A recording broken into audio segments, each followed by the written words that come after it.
Hey guys, it's Brianna here. Welcome back to our channel. If you're new here, welcome to my channel. Today I thought it'd be really fun to bring the third week of Scream for Romance. If you don't know what this is a photo challenge, I guess is what we are calling it, that I am co-hosting with a bunch of friends on Bookstagram. And I have been having so much fun with it, just to see like everybody posting under the hashtag and sharing all the recommendations has been an absolute blast. This is doing way better than I ever anticipated, and I'm just having the best time, and I could not have picked a better group of creators to help me tackle this very fun project. So I'm here to bring week 3 of the challenge, which is going to be Why Choose Romances, which this is also called Reverse Harem. But again, I have talked about this in previous videos. It has been kind of a push to rename Reverse Harem to Why Choose. If you don't know why, please go do your research. This is not really the video for me to talk about why it is going to be renamed. So if you're very curious, I would definitely go on TikTok. There is a creator who I'm pretty sure is named Ashley, and she goes into depth talking about why Reverse Harem has such a negative connotation to it. So please go do your research and just try to be at least mindful of why there's such a push to rename the genre. Just definitely at least be mindful of why, and hopefully consider, using the correct term for it now. So I am here to bring you 6 recommendations for Why Choose Romances. I still feel like I'm fairly new to the genre. I did start reading them last year, but the list that I have, I do recommend every single one of them, and they're really the only ones that I've read so far. I don't think there's more that I've read that I can include in this list. If I am, I probably forget. But I'm pretty sure I own a physical copy of all of the series that I've read so far. So these are definitely my recommendations. This is definitely a genre that I am growing to love. I knew I would. So Reverse Harem, or Why Choose, if you didn't know, it is where the female has more than one male interest that is going to pursue her in a relationship. So typically, many Reverse Harem or Why Choose, they're going to have 3 men. When you go into the more paranormal genre and those kinds of books, you're gonna have more males, especially with like shifter books. I've seen where there's like 7 men, and I'm like, that's a lot. I have not read any of them yet. They're on my TBR. It's just I have not had a chance to dive into them. If y'all don't know me, I am the definition of a mood reader. I naturally read mostly dark romance, so of course Why Choose falls under this umbrella because most of them do have dark content. That's just the nature of these books. So I do read all over the realm of romance. I do read outside of romance, not as often, but pretty often. Oh, needless to say, I'm 4 minutes into this. Let's go ahead and jump in. First up, I have probably a lesser known Why Choose, and that's going to be Sunshine and Bullets by Cora Lee June.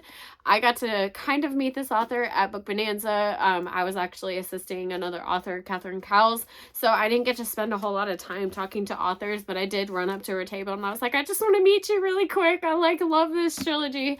So this is a trilogy that follows our main character, and if y'all don't know me, I am terrible with character names, so bear with me. And I'm pretty sure this involves 4 men. I really wish I remember all of their names, but it was Callum. I'm pretty sure he was the man that wasn't my favorite. I tend to have a favorite guy that is in the harem or group. I think it was it Gabriel or Riker? I really wish I remember because I read this last year. So I think I actually read it around this time last year. So this is a trilogy, and it does follow these men that are basically protecting her. They call themselves the Bullets, which is kind of funny because it's literally in the name. They call her Sunshine, which is where sunshine comes from, and they are protecting her. And they're not necessarily, of course, because it's dark romance, they're not good guys. They are called the Bullets for a reason, and they are not somebody to mess with. So, and I think they're, okay, that's right. We have, so they have like, there's, okay, when you have a white shoes, you usually have a guy that is kind of like the alpha of like male terms, that kind of just rules everybody. So we have a crime boss, a pro fighter, a bounty hunter, and a federal agent. Now, don't tell me that is like quite the group right there. A crime boss and a federal agent. Right? So I really enjoyed this. Was it my absolute favorite? No. I highly recommend this trilogy. It is very fast paced. This is a trilogy where you do have to read every single book pretty quickly because they do live on cliffhangers. That's pretty general understanding that if you have a duet, a trilogy, it's usually going to end in a cliffhanger, so definitely do know that. Also, something I always try to make sure I say when I give recommendations, when I talk about dark romance, there are going to be triggers and content warnings, so please, please, please, if you do have any like triggers or things that you do not want to read about in books, please go research. I always suggest the great place to start is going to be Goodreads, because that is where a lot of readers will post content warnings, trigger warnings, all of that. There's a lot of readers who are very explicit and they list out everything. Another great place is to go to the author websites, because authors are obviously going to know the book the best, obviously. So they will usually post on their website a complete list of all of the triggers. Usually because of Amazon, they can't put the triggers, every single trigger, because it automatically flags, and then they can't have their book published. Another lesser known book, but a author who is very prevalent when you think of why choose, I'm going to talk about Diver's Heart by K.A. Knight. In my opinion, it is very hard to come across a reverse harem or a wide shoes that is a standalone. In my experience, the ones that I have come across are typically a trilogy. That is very common for the wide shoes subgenre. That's right. It's just because of the storyline and how many characters are involved, it is almost impossible to have one book. And somehow K.A. Knight is the queen of this. You probably have heard of Den of Vipers. It is probably the most frequent book when you think of this genre. That's the book that comes to everybody's minds. Have I read it yet? No. I am so nervous. I know I'm going to love it. That's not the problem. The problem is, one, I'm extremely intimidated by big books. I always have been. And I'm just scared that it's not going to live up to my expectations. I have such high expectations for that book because everybody raves about that book, and obviously not everybody's going to love the same book. So I know there are people who don't care for that book, and that's fine. But I'm just so scared that I'm going to be one of those people that don't enjoy the book because I've been like building this hype up for so long that I'm not going to like it, and it's bothering me. So this book, this is basically about this team of obviously divers that go and find these different like areas that you can't just easily access because you have to be a professional diver to get to these places. And there is this place where our main character, used to live, and they have discovered that there is a spot that you can go dive, and she like abruptly leaves, and one of the men that is in this group, she used to be in a relationship with them and she just left. It was very sudden and it really broke his heart. What's his name? It was Tyler. Tyler, he was absolutely devastated. He truly saw a future with her, and I can't remember the reason why, but I think she just needed to leave, and that caused a lot of hatred from the other men because they had to basically pick up the pieces for him and kind of, get him back on his feet because he was so brokenhearted. So there's a lot of hatred coming from the other men. Is it Kai? I want to say Kaylin. Is that right? I know it started with a K. He absolutely hates her. And always, I feel like that's another common trope. There's always going to be one guy that is like the enemy in the group, and he absolutely hates her. And I think that's his brother. There's no like weird, sword crossing scenes. This is not one of those books. And this one actually has a supernatural element, if you didn't know that. It is extremely creepy and very disturbing. So please know that when you go into this book. I loved it because I didn't know that about the book. I typically am a reader who goes into books completely blind. Like, I probably know the subgenre and maybe a trope here and there, but I really don't know anything about the book. That's just how I read. I didn't know about that aspect, and when it came, I was like, okay, all right. That's disturbing. That's creepy. It's freaky. Y'all, if you need just one book, this would probably be my recommendation because it's just one book. And I feel like it satisfies your needs that you would want in a Why Choose book. And I feel like it's executed pretty well. I mean, it's still a pretty chunky book, but I am blown away just with how this author is able to pull off standalones in this subgenre. Like, it's so cool. Now, obviously, I'm going to talk about the more well-known books. I do have a shorter book. This is, I think, technically called a novella. This is Satan's Affair by H.G. Carlton. This is technically the prequel to Haunting Adeline, and obviously everybody knows I've already talked about this book in one of my previous videos. It is a stalker romance, but this follows Sibby, who is a character you will definitely need to know about going into book 2. So if you want to read this prior to starting Haunting Adeline, I would. That's what I did.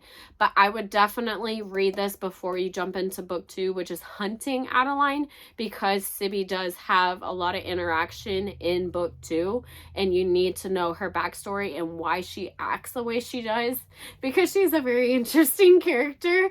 So basically, this is legit the perfect recommendation for Halloween, because we have Sibby who works for a circus, and she has her henchmen, and she basically dresses up and acts kind of like a doll. Like, she wants to rid the world of evil people, and the way they describe it is when she's walking around, and it's kind of like a haunted house type thing. When she's walking around like spooking people and everything, she has this like ability to be able to smell whether somebody is evil or not because of like the scent that they give off. I think that she describes that as it smells like rotting things, like it doesn't have a very nice smell, and that's when she knows I need to get rid of them. And usually those that are good, they have more of like a sweet floral scent, and that's when she knows they're, she can leave them alone. And she has her henchmen that work for her, and they are, obviously with her. And it's just a crazy ride for such a short book. Like, I legit could not put this book down. I read this last year, and it is a book I'm absolutely obsessed with. I don't know what it is about this book. I heard through the grapevine that Sibby may be getting a full-length book, and I'm literally dying. Of course, I absolutely adore Hunting Adeline and Haunting Adeline. Like, I love that duet. I truly love Sibby, and her, like, just her mind is so fascinating. She is truly an interesting character. If you've read this book, then you know. If you haven't, please go read it. This book is a wild ride, and it is so much fun. Literally the perfect recommendation. Another really good recommendation is going to be A Lady of Rooksgrave Manor by Catherine Moon. This is a monster Why Choose. Now, this one's a lot of fun, obviously, because it's monster. This is technically my first ever monster romance book, and then this summer I read specifically more monster romances. So this one basically follows a woman. She wants the same thing. Guys can just go do whatever they want, and she's like, I have these needs. Why can't I fulfill them as well as the guys? Why should I have to be shamed for liking things when the guys can easily just, do whatever they want? She's like, that I have a problem with that. And so she basically goes to I'll just call it Rooksgrave Manor, duh. And they're not forced to do anything with the monsters. They can willingly go to that monster and fulfill whatever they want. So she does have a say in who she can be with, and it's seriously a lot of fun.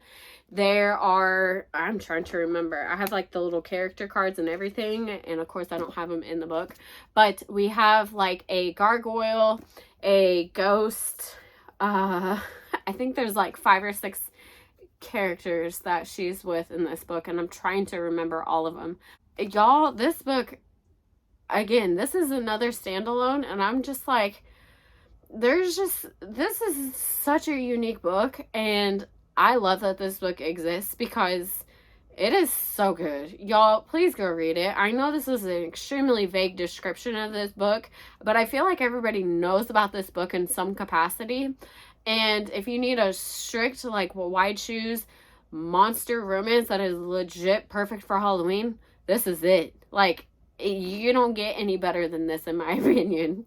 Next up, I probably have one of the most well-known, other than Den of Vipers, is going to be Madison Kate. Book 1 is called Hate, and this is by Tate James. She is another author that I feel like is so well-known in this subgenre that it's almost silly to even talk about this book, but I'm going to, because this was my first Why Choose book, and I am legit obsessed with this series. I have not read the other 2 series that she has out. I know her 3rd series just finished, my understanding, and I know that's more of a polyamorous, I think, relationship.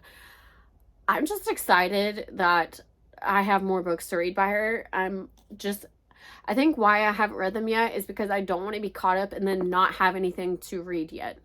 So, premise behind this one is it's her and 3 other guys, and she just got released from prison. She was accused of killing somebody, and when it's actually she witnessed something happen with our 3 men, and she gets put into jail because of it. And she basically wants revenge for what happened to her and why she had to go to jail for it.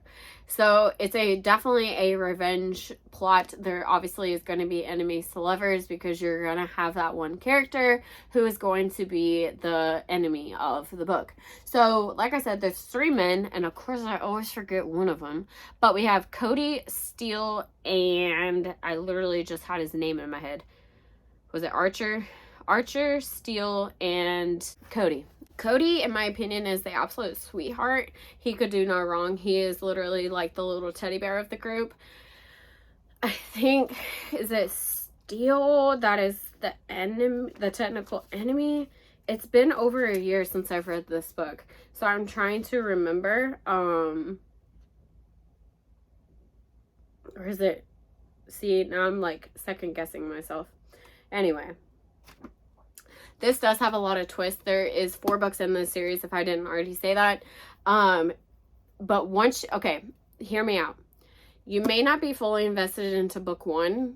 I know a lot of people say that. I was automatically invested because this story is just so good.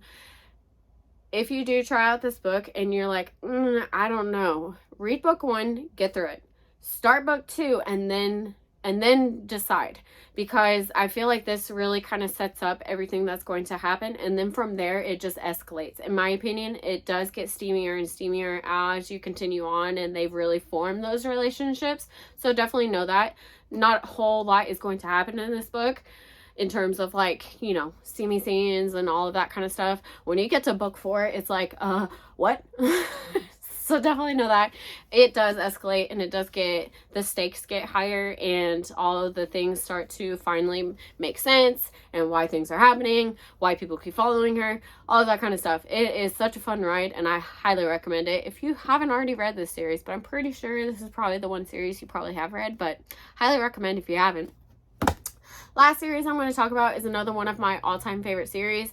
I think I read this right after Madison Kate. It is going to be the Hannaford Prep. Hannaford Prep. And this is by Jay Bree. This is book 1, Just Drop Out. This is another 4-book series. They're a little bit shorter. This is actually set in like a college setting, so there are younger characters.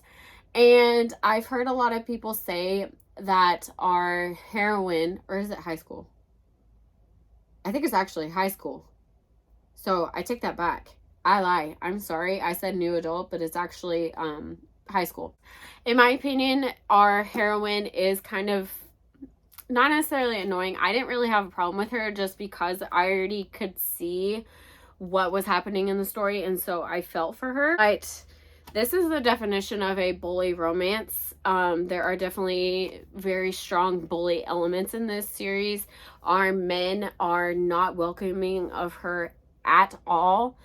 So there are twins, and one of the guys is in the group, and he has a twin sister who I think is her roommate or just somebody she's has to spend a lot of time around, and she also absolutely despises her. They will do anything to make her life horrible, and I'm talking some like questionable things. I'm like, did they really do that? It is quite the roller coaster of things that happen. So if you're not a fan of bully romance, probably don't read this one. I absolutely love this series. I have found that I definitely enjoy the bully romance trope. Obviously not in real life. I cannot stand it. Like, I'm a teacher, and it's like one of the things I do not put up with. I don't know why I'm okay with it in books. Probably because it's just fiction and it's not a real story. But, I mean, I guess I could say that about everything else I read. So, but our main character has not had an easy life. She comes from foster care and just, you know, not having a sense of belonging. And it's just, she's had a very difficult life. And she does have a past that kind of is left kind of open, and you don't get a whole lot of answers. I promise by the end of the series, you will have every question answered for you. And it's such a good series. I will say in the first book, a lot of people said that she doesn't act her age, which y'all have to remind yourselves that this is high school. So high school students do not make very good choices. They're very stupid. So I kind of already knew that going in, that she is not going to make good choices. She's in high school. So I kind of kept that in the back of my mind, that she's going to make dumb choices. And I feel like as the series goes on, they grow up very fast because of everything that's going on. They've had to grow up very quickly. And I feel like by the end of book 4, they're acting like adults. Like, they're not acting like little high school children, you know, who think they can do whatever they want. They're invisible, all of that. So I highly recommend that series. I definitely have some reading to do because, like I said, I still feel very new to the genre, but these are some of my absolute favorite books. I recommend every single one of these. Anytime I see somebody ask for recommendations, I will at least give one of these as a recommendation. I definitely have a lot of reading to do, like I said. I definitely need to build more of a recommendation list, and it's just a genre that I've really enjoyed. I have not come across a book that I haven't liked yet, so that's really promising and very exciting for me as a reader. If you have any recommendations for me, obviously leave them down in the comments, because I am always taking recommendations. I love to see what everybody else thinks that I should give a try to. I am excited to bring you week 4 and just continue this challenge. It is absolute a blast. If you want to see more in depth and kind of see like what other people are posting, I do post on my stories. Like, I even have a little highlight on my Instagram of what everybody else is sharing. I do have a highlight saved where you guys can go check out those. If you want more recommendations, I obviously share what my collaborators are posting also. Sorry, there was like a little gnat or something. That was a side note. So definitely go check out Instagram, because I'm gonna have more recommendations over there. But other than that, I will see you guys in my next video. Bye, guys.